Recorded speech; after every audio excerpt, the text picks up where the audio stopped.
అన్న ఇందిరాగాంధీ ఇచ్చిన రిజర్వేషన్, బాబాసాహెబ్ అంబేద్కర్ రాసిన రాజ్యాంగం, మీరు వచ్చిన తర్వాత 70,000 ఉద్యోగాలు మా ఇంట్లోకి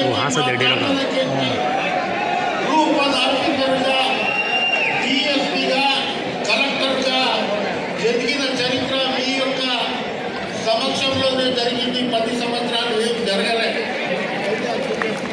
అందు గురించి అన్నగారు నేను ఏం అడిగినా మీరు నాకు కాదనలేదు.